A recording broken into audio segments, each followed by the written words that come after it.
안녕하세요. 오늘의 코인 김도연입니다. 다들 휴일 잘 보내셨나요? 휴일 동안 암호화폐 시장에 어떤 소식이 있었는지 우선 이 시각 국내 주요 암호화폐 가격 시황부터 살펴보겠습니다. 10월 10일 오전 9시 기준입니다. 상위 10개 코인 모두 파란불 켜진 모습입니다. 비트코인 752만 원에 거래되고 있고요. 리플이 1.98% 하락하며 가장 큰 하락폭 보이고 있습니다. 이번엔 글로벌 거래량 순위 보겠습니다. 거래량도 소폭 감소했는데요. 총 거래량 12조 5,718억 원으로 월요일보다 1조 원가량 줄어든 모습입니다. 다음은 암호화폐 시황을 분석해줄 송범선 애널리스트 나와주셨습니다. 안녕하세요. 안녕하세요. 반갑습니다. 송범선입니다.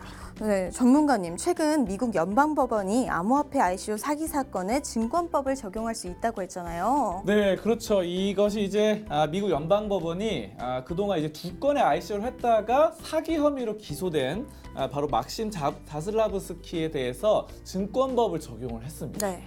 자, 그래서 이런 것들은 사실상 이 ICO 규제에 대해서 입장을 표명한 것이 좀 처음이다. 그러니까 바로 증권법을 적용한 건 처음이다라는 의의가 있는 거고요.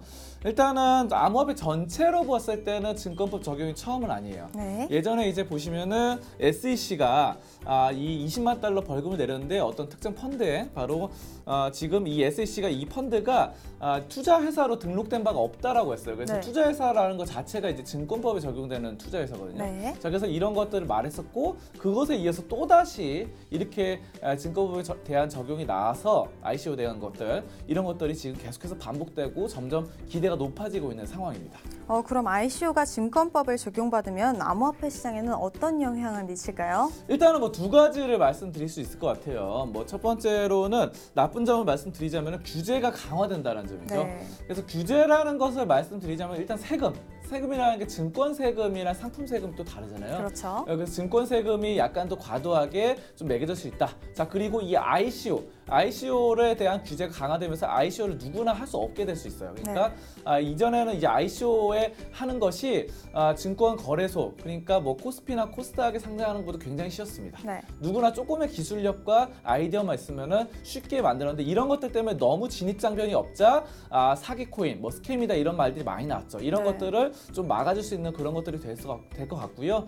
자, 그리고 좋은 점으로 말씀드리자면은 일단은 뭐 제도권으로 인정되는 것이죠. 그래서 애매한 것보다는 확실한 게 낫다라는 것들이 있어요. 그래서 이런 것들이 지금 사실상 좀 애매한 부분이 있는데 우리나라 같은 경우는 ICO가 불법도 아니고 합법도 아니기 때문에 이걸 했다가 뭐 정확히 인정받기가 좀 그래요. 자, 그리고 미국 같은 경우도 지금 보시면은 다오라는 토큰은 증권법에 적용되는데 비트코인이나 이더리움은 증권법에 적용이 안 됩니다. 네. 자, 그래서 이런 것들 좀 애매한 것들을 확실하게 해줄 수 있고 이런 것들이 우리나라에도 좀 적용을 받아서 좀 확실한 것들로 인해서 좀 어느 정도 법의 테두리 안에서 좀 있었으면 좀 좋겠습니다. 네. 네, 그러면 이제 가격적인 부분 차트 보면서 얘기 나눠보도록 하겠습니다. 네, 이 바닥 따지기 언제까지 이어질까요? 네, 사실상 좀 답답한 구간이에요. 네. 그래서 시장 전체적으로 봤을 때 비트코인이 크게 움직임은 없는 상황이었습니다. 네. 자, 하지만 뭐 여러 가지 말씀드릴 수 있는데 사실 상승 구간과 하락 구간은 정말 짧게 나와요. 네. 그리고 사실상 시장을 보면 12달로 보면은 10달 정도로 횡보로 나타나고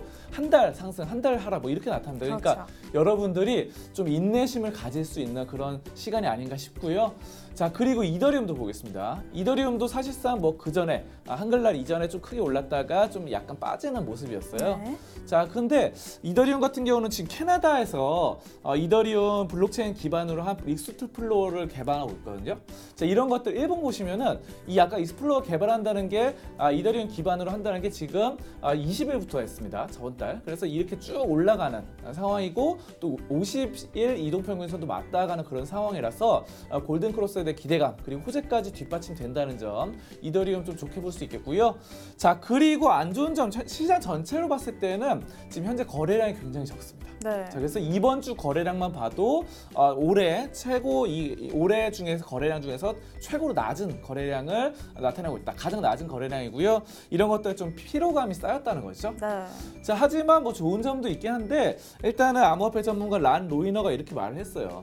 예전에 이제 비트코인 선물이 나오고 나서 비트코인이 2만 달러까지 올랐죠. 그렇죠. 자, 그런 것처럼 비트코인 ETF, 뭐 비트코인도 사실 10년 동안 안 오를 때 굉장히 많았어요. 네. 횡보할 때도 있었고 하락할 때 많았는데 비트코인 선물 기대감 오른 것처럼 지금 비트코인 ETF에 대한 기대감이 올라가기 때문에 다시 한번 좀 크게 올라가지 않을까, 시장 전체가 뭐 이런 말들을 나오고 있습니다. 그래서 비트코인 ETF에 대한 다시 상장에 대한 기대감이 다시 한번 점점 높아지고 있는 상황이라서 여러분들 이런 점들 좀 주목해 보셨으면 좋겠습니다. 네. 여기까지 암호화폐 종합 분석 시간이었습니다. 네, 오늘도 좋은 소식 고맙습니다.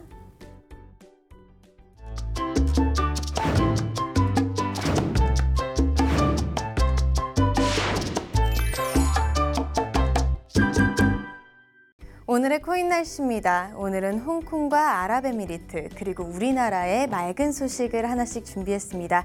우선 홍콩의 거래소 바이낸스 소식부터 보시죠. 바이낸스가 암호화폐 상장 수수료 전액을 자선단체에 기부하겠다고 밝혔습니다. 바이낸스의 발표에 따르면 상장 회사에서 상장 수수료를 원하지 않으면 수수료 없이도 상장 심사를 받을 수 있다는 건데요. 상장 비용 여부가 심사에는 영향을 미치지 않는다고 밝혔습니다. 수수료보다는 상장 검토 프로세스에 더욱 집중하겠다는 거죠. 암호화폐 거래소들의 상장 수수료는 끊임없는 논란거리였는데요. 바이낸스의 발표로 조금 잠재워지지 않을까 싶네요. 다음 소식입니다.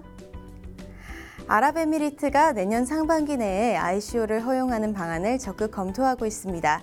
ICO 관련 법안의 초안은 이미 작성돼 있는데요. ICO는 당국에 의해 유가증권으로 간주될 예정입니다.